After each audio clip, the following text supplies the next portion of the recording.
Let's begin our conversation tonight with Mr. Alhaji Buba Galadima. On that note, Alhaji Buba Galadima is a foundation member of the All Progressives Congress, APC. He was the secretary of the defunct CPC, but in 2019, he became one of the spokespersons to the Atiku and PDP campaign organization. This time, he has since camped with the NNPP. Alhaji Buba Galadima joins me live here in our Abuja studio. Thank you so much. Thank you, Sheldon. By our usual protocol, we don't actually allow the usage of such yeah. I have no problem in putting it All right, thank you so much. But it's fine. Yeah, thank you so much. Yeah, we love to see your face clearly. Thank you very much. Thank you so much. Let me get your view first and foremost on the issue of Deborah Samuel. Deborah Samuel, the lady that was killed in Sokoto State over comments that was allegedly made by her and described as blasphemy. Oh, sorry, Sean. You know, I've been so engrossed in trying to fulfill the words of the INEC national chairman that he will not extend the time on their own program. And we have a new political party just 2 months old. So I had sleepless nights. I didn't even know until now, on the way to this your office, my friend who brought me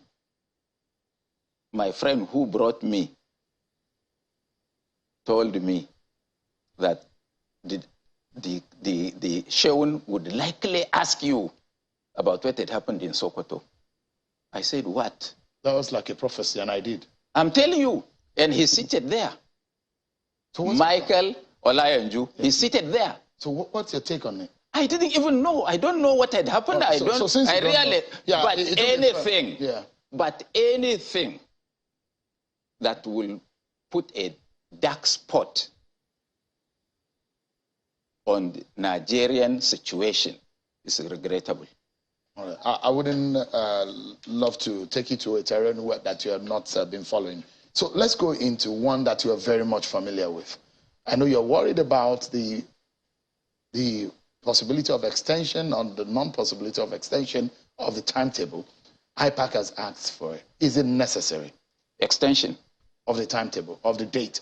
Well, it is, because I learned the political parties had asked for it. But the INEC chairman then, at that time, was adamant that he wasn't going to shift grounds. This is why we had to walk round the clock, because there are only 2 political parties in Nigeria today, NNPP and the rest.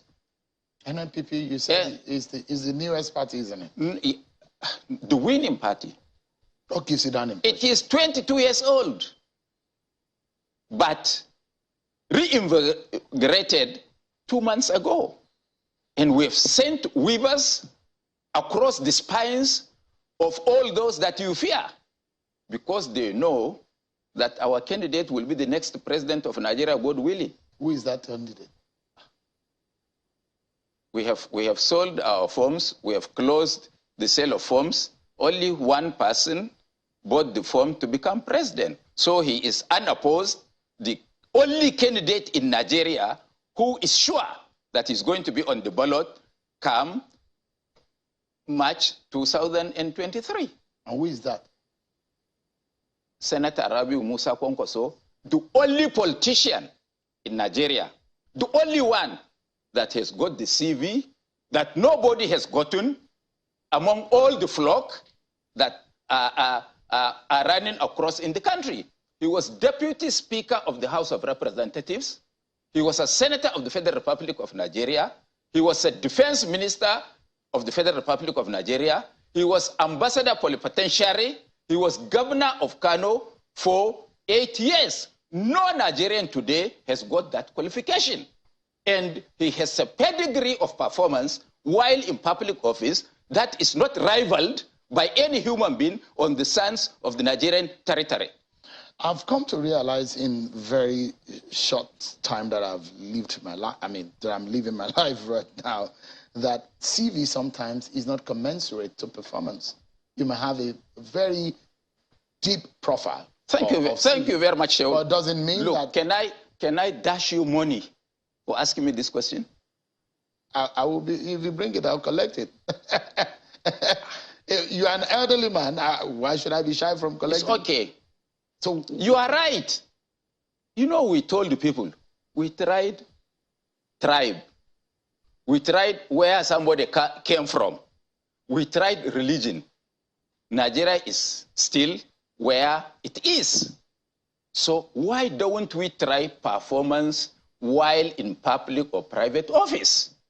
And they said today, all those that have been mentioned, none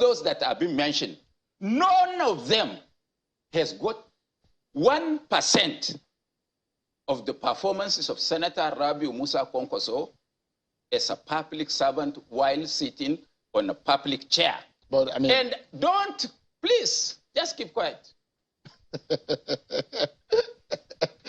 ahead. There is nobody in this country today as governor that has given priority to education like Kwankwaso did. He built 11,000 classroom and elementary schools in 4 years when he was the governor of Kano State. And he gave 1 meal to each of those students per day. He built 88 secondary schools in 4 years. I built one of them in Takai, 560 bed, complete building.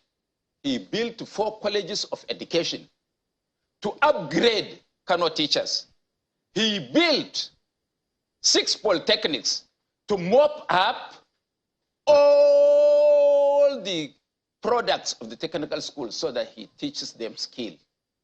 He mopped up all the bad boys from the street in Kano and rehabilitated them by establishing a reformatory school, taught them skill, gave them startup capital, monitored the startup capital given to them. Today, they are not only useful to themselves, they are not only useful to their family, but they are useful to the people of Kano.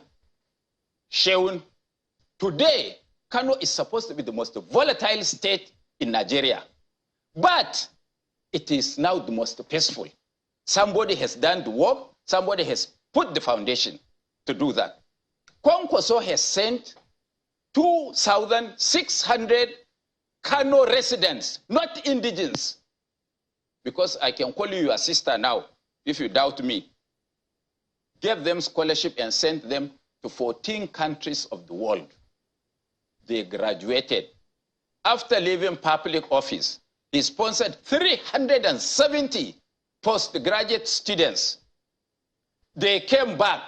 He sponsored 60 PhD students, of which he was one. He has just gotten his PhD in water engineering. None of these aspirants can boast of that.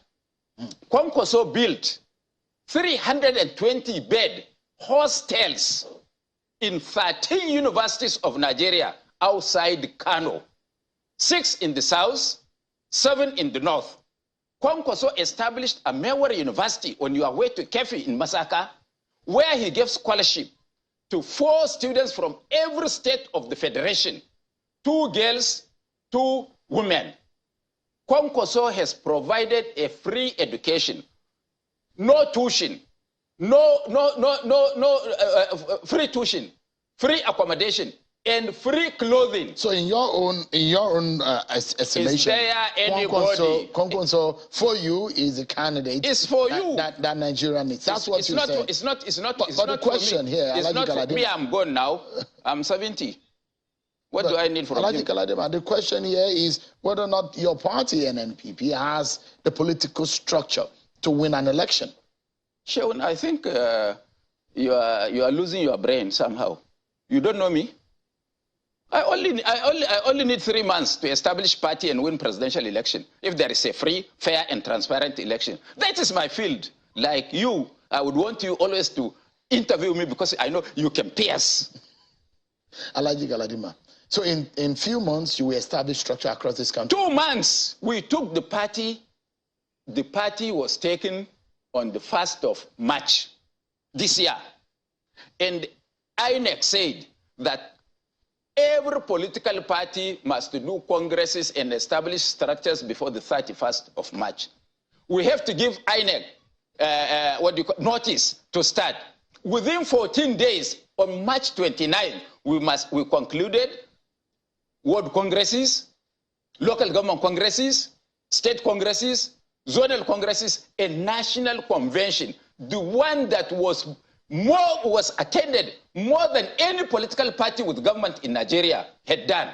We brought together. I've interviewed you speak as an APC chieftain. Yes. I've interviewed you speak as a PDP chieftain. Yes. Now you're speaking as NNPP chieftain. Yes. How can Nigerians trust or believe what you say now? You've told Nigerians that APC was the game changer. You told Nigerians that they should believe in PDP and Atiku. Now you are selling Kwankwaso. Why should Nigerians believe you? That is not the issue.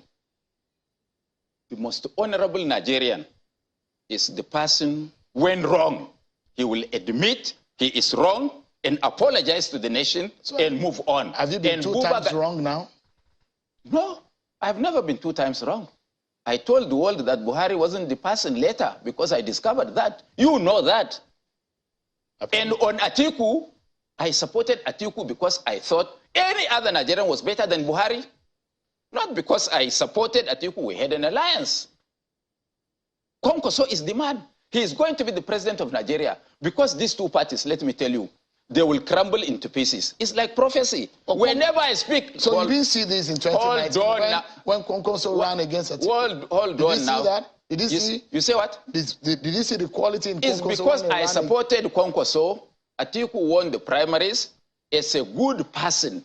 If Kwankwaso had won the primaries, shouldn't we expect Atiku to support him? I'm asking you.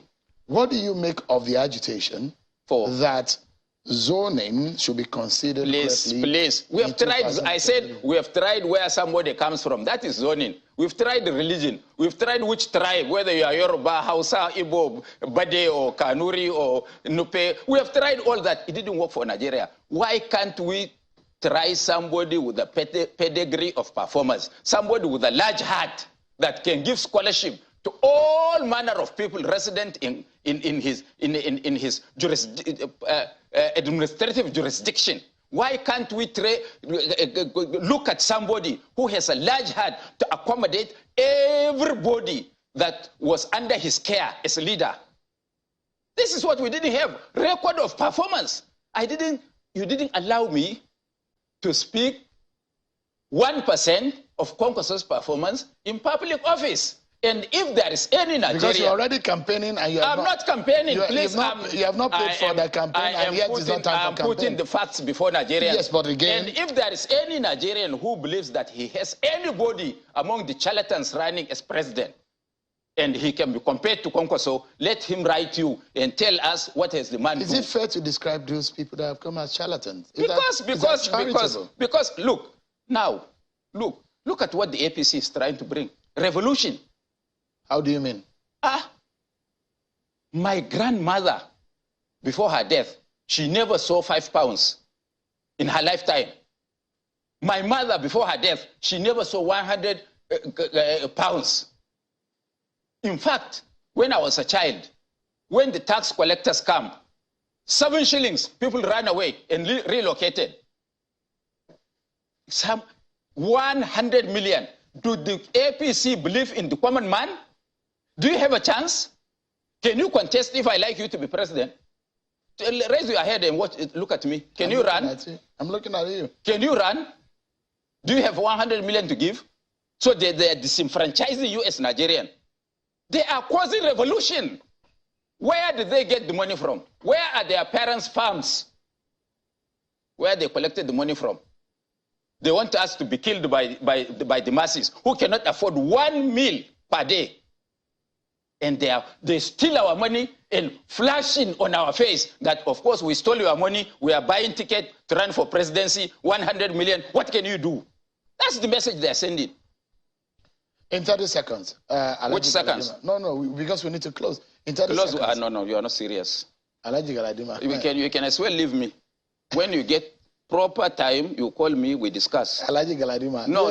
You're a very good friend, but you're a very notorious one at that. Well, it's always a pleasure talking to you, but in 30 seconds, Why do you think that Nigerians should trust NNPP differently? Because we have done everything under the sun to make it work. It didn't work. Now we have somebody with a pedigree of performance, somebody with a foresight that can take us to the promised land. Why not him? The issue is not Sheun. If the Queen will colonize Nigeria again and allow me go to Kaduna freely, let it be. Can you now go to Katsina and tell the person that Buhari is going a third term? They will chop off your head. Is he not from Katsina? Are they not all Muslims? Are they not all Hausa or Fulani? Why? Look, you pressmen. Alhaji Buba Galadima, children of the NNPP, thank you so much for coming tonight. We still need to you are not fair to me. I'm very, very fair to you. No. Alhaji Galadima. Please don't call me if you don't have a minimum of 1 hour again for me to discuss my country. We will find that time for you. Thank you so much. My very good friend, Alhaji Galadima. Thank you so much for coming tonight. That's how we leave it tonight, everyone. My very, very elderly, very good friend, Alhaji Galadima, right here. That's our show for today. Thanks very much, everyone, for watching. I'm sure, Kimberly. Bye-bye.